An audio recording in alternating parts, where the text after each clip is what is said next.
other. Their support for each other, whatever. Like I walked into the library at U of T. I'm going to end here. I walked into the library at U of T, on the U of T encampment, and there were spiritual books, Muslim next to Jewish, and right next to it was LGBTQ feminist books.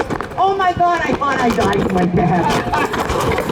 So I think we take leadership from the youth, and we remember that we have to build the broadest coalition we've ever built to protect democracy, social justice. And so I want to do a chant that I'm famous for, to do what do we want choice, when do we want it now, and I want to do justice and then democracy, because now we're fighting for democracy. What do we want? Omar is a third-generation Palestinian refugee, born in Lebanon to Palestinian refugees, and is an organizer with the Palestinian Youth Movement. Welcome.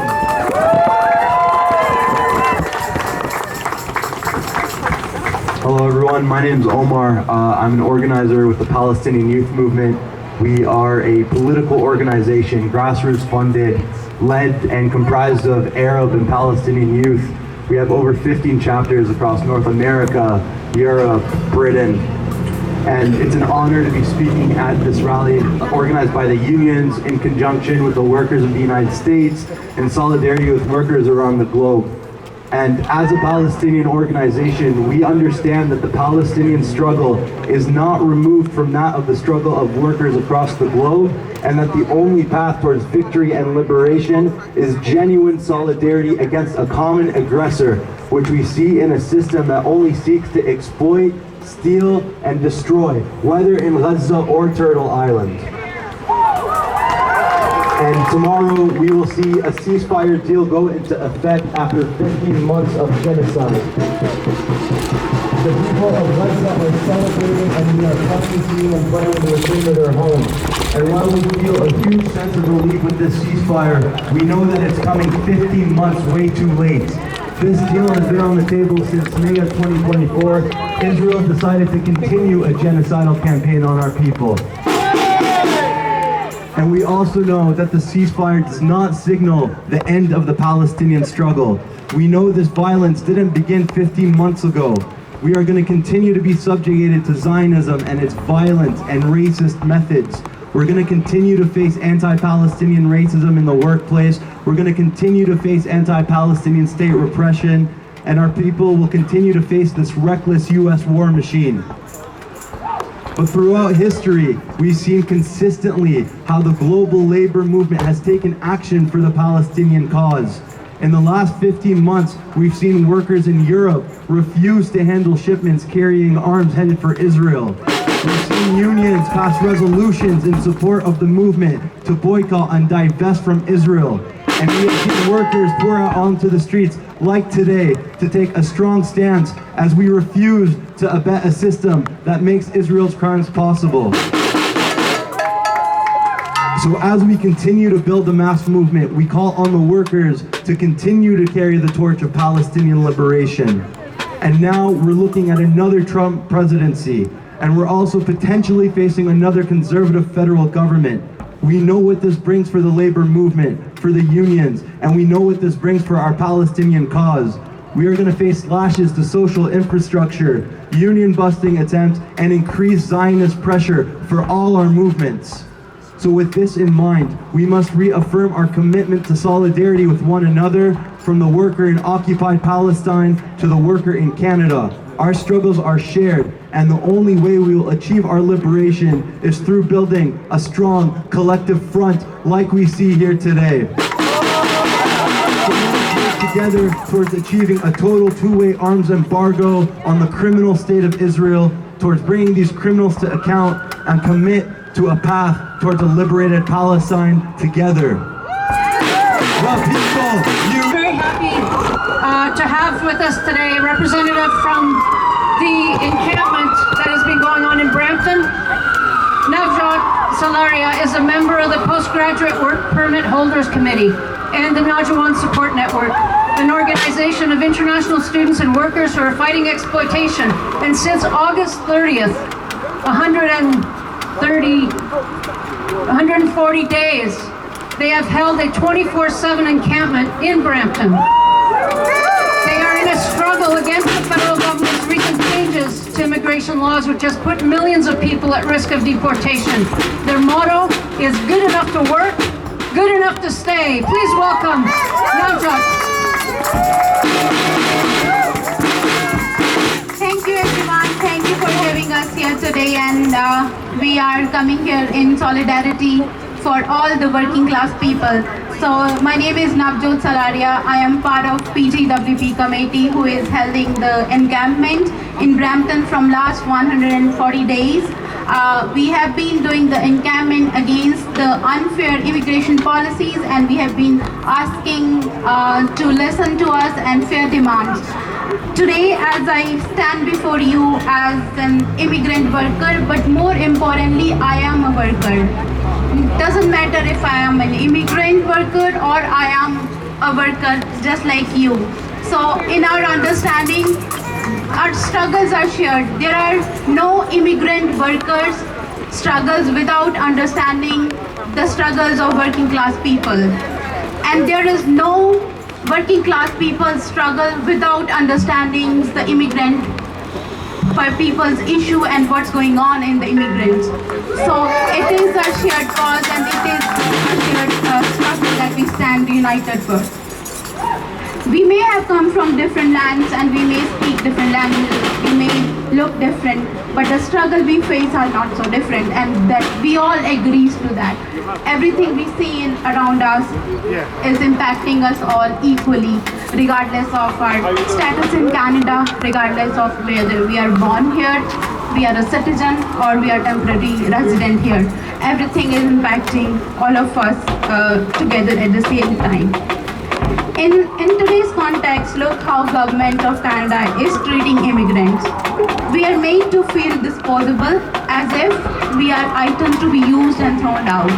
So we are against the use and throw policies of the government that no, you cannot do this, you cannot use us when you need the money from us. You are calling hundreds and thousands of people on student visas and providing them below quality, below standard programs in the universities and the colleges, which no other Canadian are willing to take. So you are charging 3 times more fees to them, and you are pumping billions of dollars every year in your economy. And now when they have spent so many years in this economy, contributing every bit of it by their labor, by paying taxes, by paying every sort of contributing, and now you're saying, no, we don't need you. That's not how you do it. So remember when it was COVID time, and they called international students as COVID heroes, because they were the people who were risking their lives by going out, doing all the essential work, making this country run, and now they're saying no, not everybody can stay. So that's the use and throw policy, and we are against that use and throw policy. And let me tell you one more thing. The exploitation of immigrant workers is not just the exploitation of immigrant workers. It is the exploitation for everyone. So when they pay us less, it is to lower the wages for everyone. They don't pay us less just because they want to pay less to immigrants. No, the aim is to pay every one of the working class people less. So today when they are denying us our rights, when they are denying immigrant people from our rights, it is to weaken the rights of everyone. It is to weaken the rights of every working class people, because they fear when these people are united, they can do anything they want.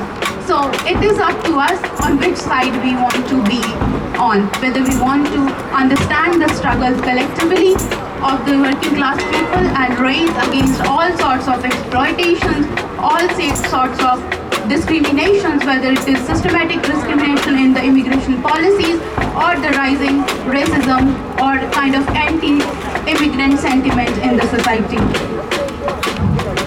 So I just want to say thank you for having us here today, and we are here to show our solidarity, because we definitely understand that it is a collective struggle and we are here in this struggle together. Thank you.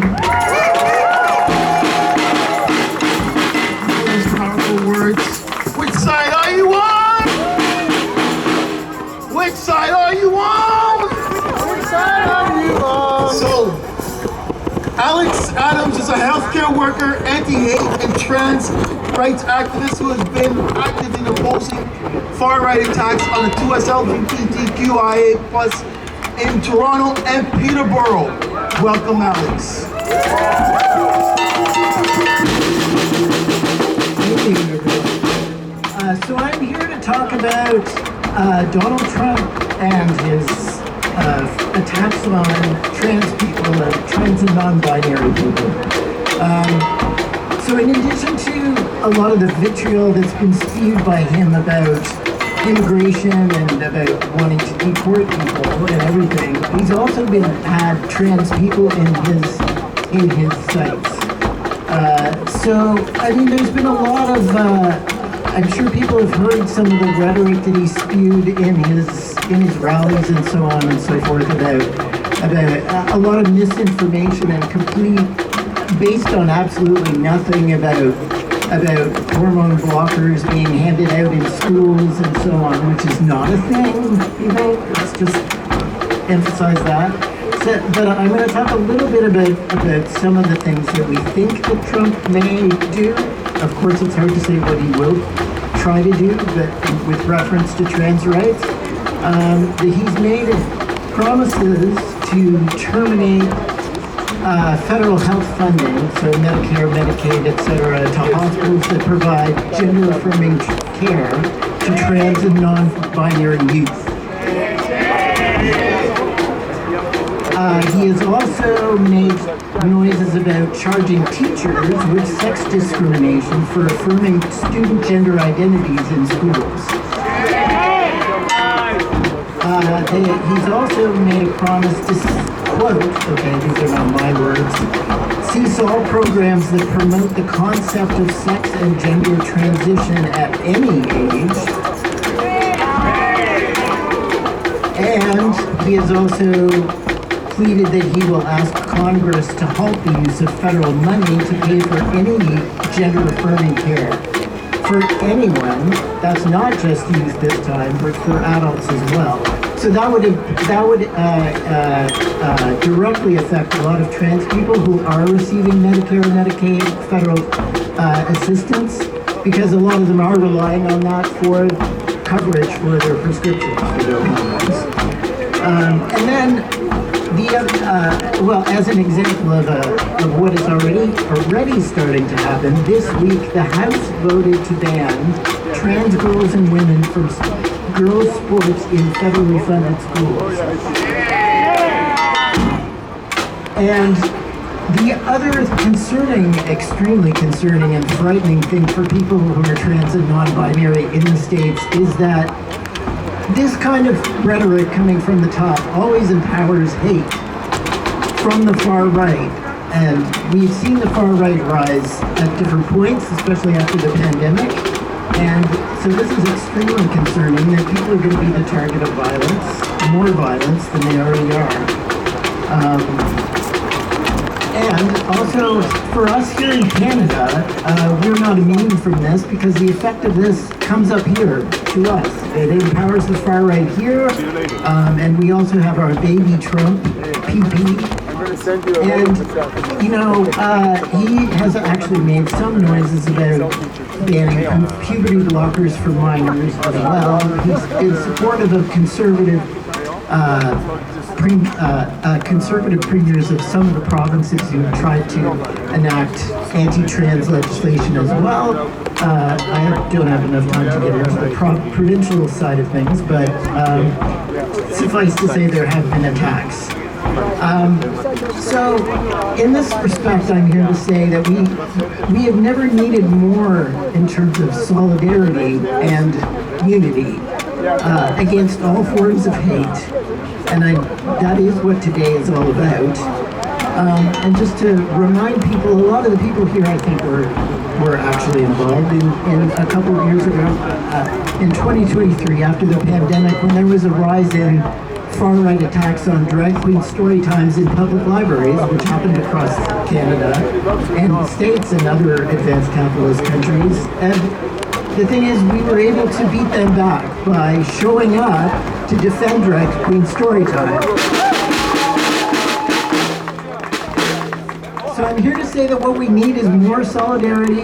The target of hate is going to shift from what's in sight to the far right. Sometimes it's going to be immigrants, sometimes it's going to be trans and LGBTQI people. But we need to keep on top of it. And I think that one of the things that we need to do is to be better organized so that we can respond quickly to the attacks when they do come. So that's what I'd like to leave you with today. Thank you very much. Fantastic. Thank you so much, Alex. No hate. President of the Toronto and York Region Labour Council, representing over 220,000 union members in this largest urban centre in Canada. After immigrating to Canada from Jamaica in her youth, Andrea joined the labour movement when she began working in the hotel sector in downtown Toronto. She became one of the youngest chief stewards in her union's history. She continues to fight for a better future for all, including equality and justice for all workers and all communities. Please welcome Andrea Babington.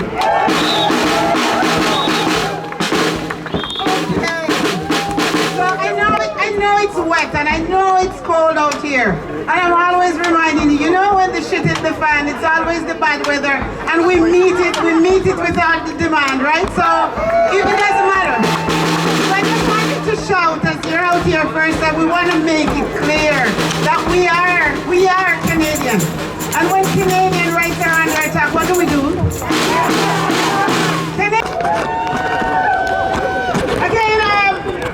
My name is Andrea Babington, and I'm the first immigrant woman to be the president of the Toronto and York Region Labour Council in its 153 years.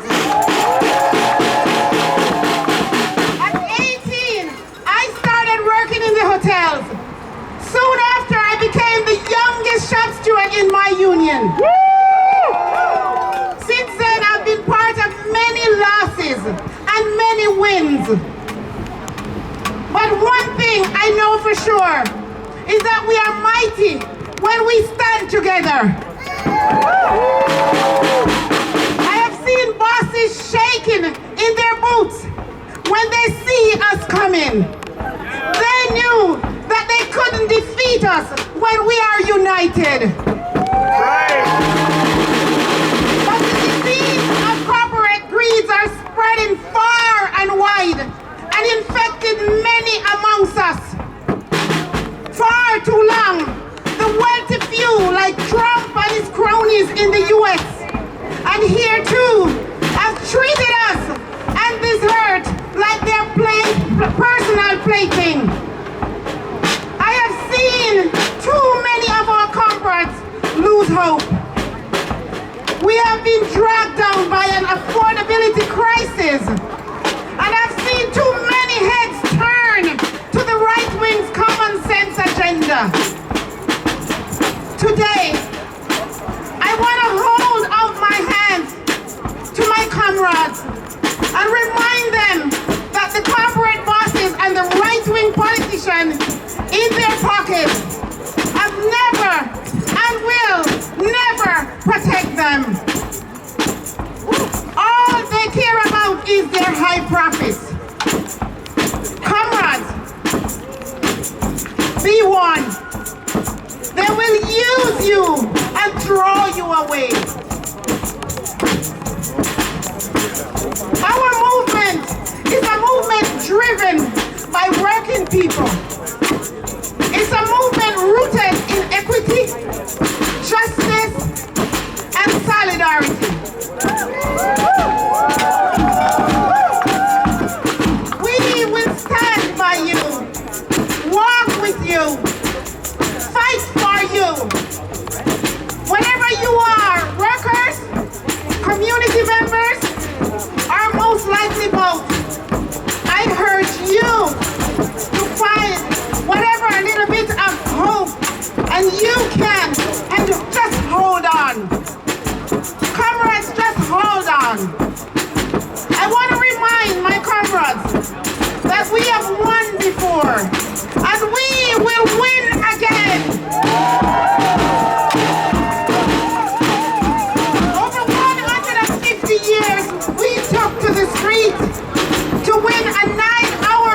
week a day.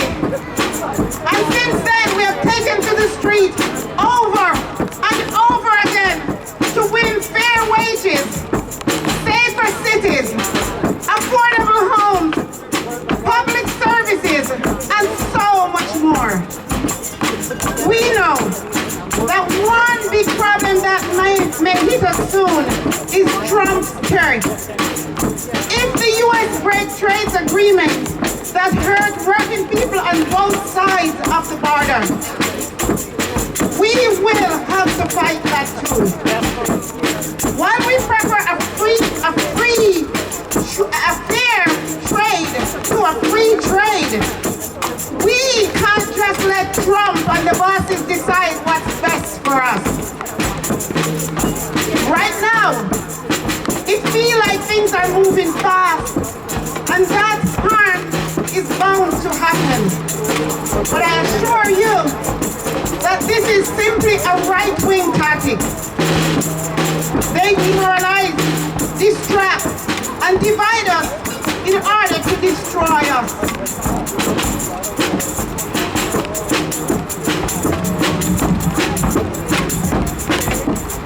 Today, comrades, today we should say no. What did I say? Say no. Today we say no, do not doubt what we are capable of. To those who wish to distract us, we will show them. Close an eye, we keep. To those who wish to divide us, we will show them how united we are. To those who want to destroy what's ours, we will show them how we will rise to this fight. We're not gonna back down. We'll show them how fiercely we'll protect our public institutions, our communities, our unions, our space, and our future. Today, we declare that we will not take what, they will not take what's ours. Tomorrow, we will get to work. We will gather our people, our communities, and our comrades to fight for a better future. And when the time comes, we will vote for the people that have shown up for all of us and stood beside us in our fight. Today is just the beginning of the end for the right wing. However long that fight takes for us, together we stand. Together we stand in the street. Together we stand in solidarity. Together we'll fight. And together we'll win. Solidarity, sisters and brothers. Solidarity, brothers. As we are back in this president of the Toronto New York Labor Council, thank you everyone for coming out today. This is just the next stop. Remember, we got on March 8th is the Women's March at Oise. Please join us. Look out for that. And also, let's keep connected. And one more big message. All those fascists, they gotta know they're gonna lose.